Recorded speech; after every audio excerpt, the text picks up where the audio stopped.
The directly elected Mayor of Dublin will have real executive powers. He or she will control waste policy, regional planning, housing, water and other essential services. The document also envisages that the new Mayor of Dublin will chair the new Dublin Transport Authority, leading the way towards providing real options which allow people to abandon their cars and free up traffic-choked streets in our capital. The Green Paper also proposes measures to bring our citizens to the heart of decision-making in their towns, cities and localities. It proposes a device to allow citizens to decide key policy directions. Ireland has changed dramatically in recent decades. With those changes has come an increasing disconnect between many communities and their local councils, which are meant to serve them. I want to address that and reconnect councils with the people. So I want to see citizens given a say in budgetary decisions. There is no reason why the people should not decide what the spending priorities should be in their communities.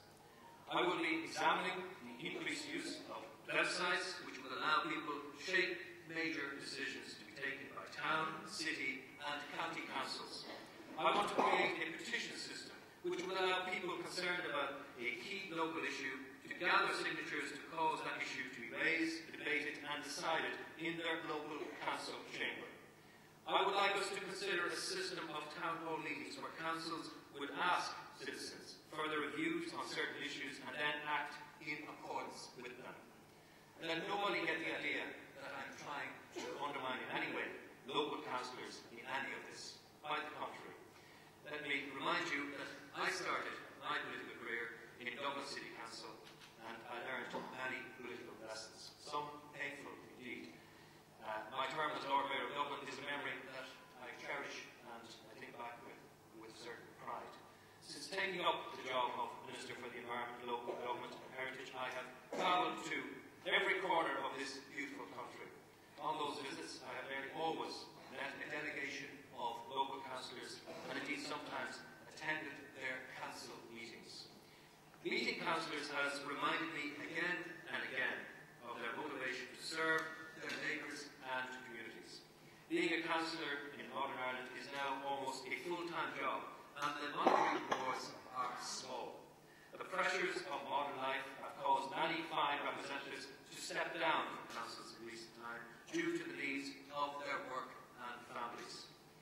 Meeting councillors has also reminded me of councillors' frustration with a system which is often at odds with what they would like to see done in their local communities. Those meetings have reminded me vividly of my own frustrations as a councillor, and I intend to do something soon to address this situation. Yet, while I have tremendous admiration for councillors of all parties, I have also been concerned at times at a number of issues around planning decisions which are not in the best interests of communities.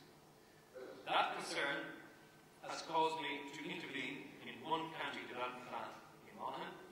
In other instances, my department has had to write to councils in other parts of the country, outlining my concerns that certain planning and rezoning decisions which contravene national or local guidelines. Those guidelines are there not to thwart local developments, they are there to ensure that local development takes place in an orderly manner and enhances rather than damages the local environment. Thus, I am now examining a number of options to strengthen our planning laws, especially in the area of enforcement. Hear, hear. I'm also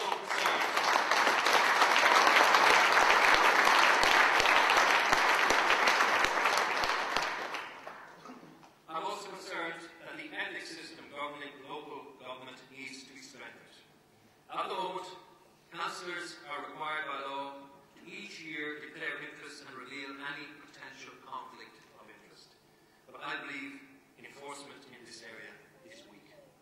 For this reason, I am proposing that the Standards in Public Office Commission should have a greater role in policing local councils. It is as much in councillors' interests as in everyone else's interest. In all of these matters, I have just one motivation: delivering better local democracy which works for the local people.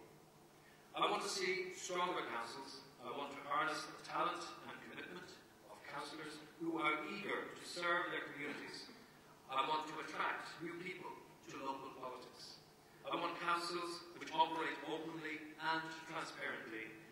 have always listened to people and will listen to people. In sum, I want councils that work efficiently, fairly and well. Tonight and over the next 2 days, I will be listening to you, the Green Party members, on this issue and on many other matters that you will raise. This is your time, and I remain conscious of the trust that you have placed in me and my colleagues in government, Eamon Ryan and Trevor Sargent. I want to pay tribute to our Oireachtas colleagues, our Deputy Leader, Mary White, from Carlow Kilkenny, Paul Doherty from Dublin West, Kieran Clough from Dunleary, Senator Dan Boyle from Cork South Central, our new and able party chairman, and Senator Deirdre Gorka from Wicklow. I want to thank and welcome our 32 councillors from all parts of the country, and I know that your focus is increasingly on the election battle ahead in June 2009. I extend a very special welcome to Green Party MLA Brian Wilson and his colleagues from Northern Ireland. Part of our job this weekend is to remind people beyond this conference venue that the Green Party is indeed an all-Ireland party. Let me welcome our fraternal delegates from outside of Ireland, and a note that the Green Party Wenceslas is part of a vital world movement. That movement is about addressing the crucial issues of this generation, most notably security of energy supply and climate change. We will talk much more about these key issues during the convention. I'd also like to extend a very warm welcome this evening to our guests, Catherine Savone and Louise Gilligan, Peter McVerry, Eddie O'Connor, and can I say, especially to Catherine and Louise, we know that the forthcoming legislation on civil partnership may not contain every